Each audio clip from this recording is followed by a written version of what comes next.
अस्सलाम वालेकुम। आज हम अपना केमिस्ट्री का लेक्चर स्टार्ट कर रहे हैं, क्लास 9th। सबसे पहले हमारे पास जो चैप्टर है वो है फंडामेंटल्स ऑफ केमिस्ट्री। ठीक है, फंडामेंटल्स ऑफ केमिस्ट्री। अब फंडामेंटल्स का मतलब होता है बेसिक। ठीक है, बेसिक या फिर जो है आप इसको मोस्ट इम्पोर्टेंट भी कह सकते हैं। Most important parts. तो अब आप इसको पढ़ें। फंडामेंटल्स ऑफ केमिस्ट्री मतलब बेसिक थिंग्स ऑफ केमिस्ट्री या फिर most important parts of chemistry. सही है। सबसे पहले तो नाम समझ आना चाहिए, तो वो नाम आपको समझ में आ गया। इसके अंदर जो मेजर कॉन्सेप्ट्स हम पढ़ेंगे वो है historical background of chemistry. Chemistry कैसे स्टार्ट हुआ, और जब स्टार्ट हुआ तो उसमें कौन सी कंट्रीब्यूशंस हुई। ब्रांचेस ऑफ केमिस्ट्री के बारे में पढ़ेंगे, डेफिनेशंस पढ़ेंगे, केमिकल स्पीशीज़ और फिर केमिकल इक्वेशंस, मोल और एवोगैड्रो नंबर और केमिकल कैलकुलेशंस पढ़ेंगे।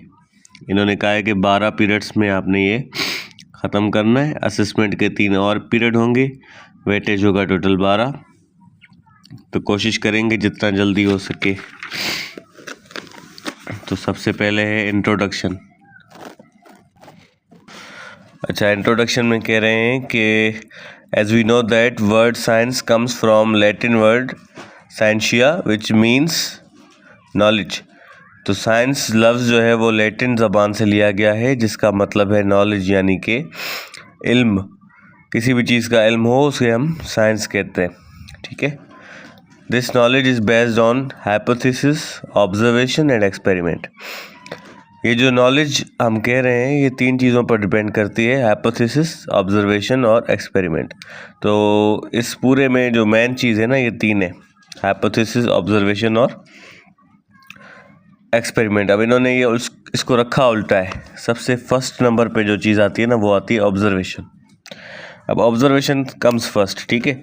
इसका मतलब क्या है कि आप जब कोई चीज़ नोटिस करते हो, कोई भी चीज़, मिसाल के तौर पे आप नोटिस कर रहे हो कि एक प्लांट है, अगर वो सनलाइट के करीब रखा हुआ है तो वो जल्दी बड़ा होता है। मिसाल के तौर पे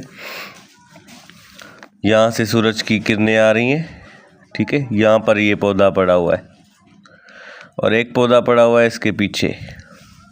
अब आपने देखा कि ये जो सनलाइट आ रही है यहाँ पर, तो ये ज़्यादा ग्रो कर रहा है और इसके जो पीछे पड़ा हुआ है ये ग्रो नहीं कर रहा। मतलब आपने ये नोटिस किया। ये इसको जो आप चीज़ नोटिस कर रहे हो इसको कहा जाता है ऑब्जर्वेशन। ठीक है। फिर आपके माइंड में एक हाइपोथेसिस आती है, ये सेकंड नंबर पे। ये आपका गेस है या एक्सप्लेनेशन है जो आप करते हो।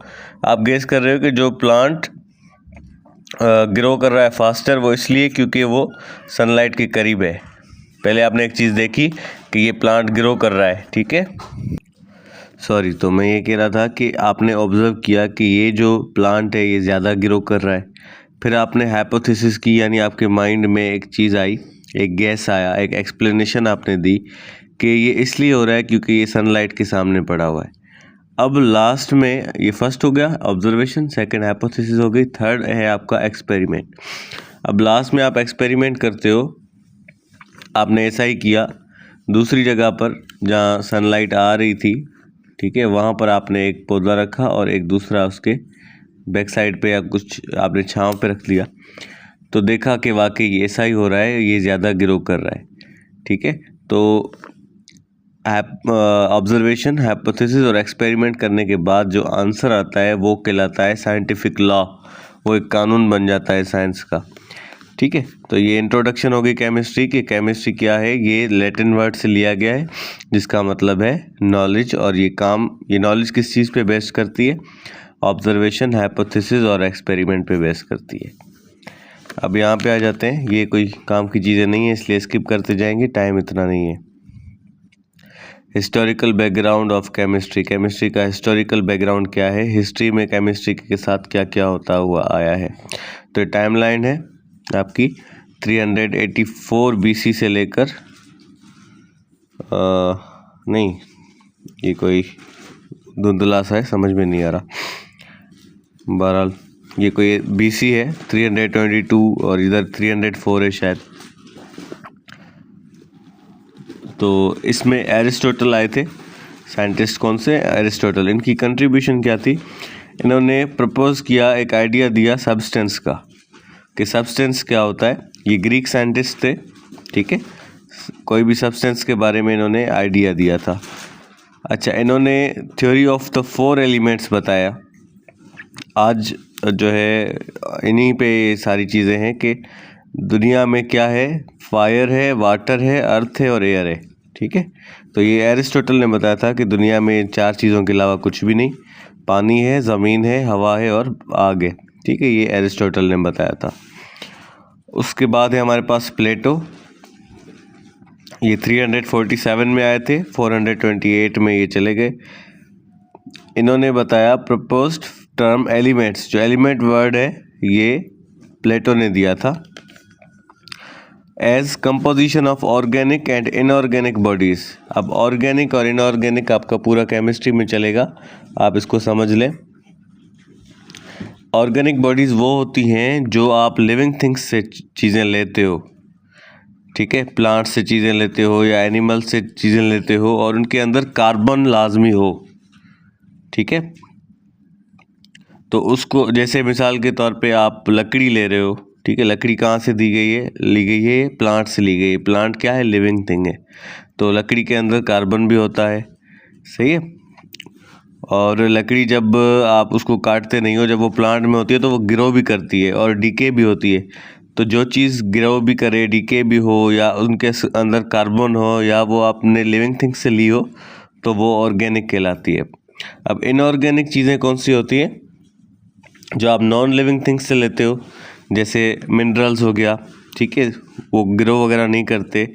या जैसे कि आप साल्ट ले रहे हो, वो क्या है? इनऑर्गेनिक है, ठीक है। ये हो गया आपका। प्लेटो भी ग्रीक साइंटिस्ट थे। उसके बाद है डेमोक्रिटस। इन्होंने बताया कि एटम क्या होता है। एटम इंडिविजिबल पार्टिकल है। इंडिविजिबल का मतलब ये है कि देखें, ये है एटम, आप इसको डिवाइड कर सकते हो, इतना सा छोटा सा डॉट होता है एटम, इसको आप डिवाइड नहीं कर सकते, तो ये इंडिविजिबल है। तो एटम की ये डेफिनेशन दी गई थी कि an indivisible particle of matter is called atom. ये किसने बताया था? डेमोक्रिटस ने। ये चीज़ें आपने याद करनी है।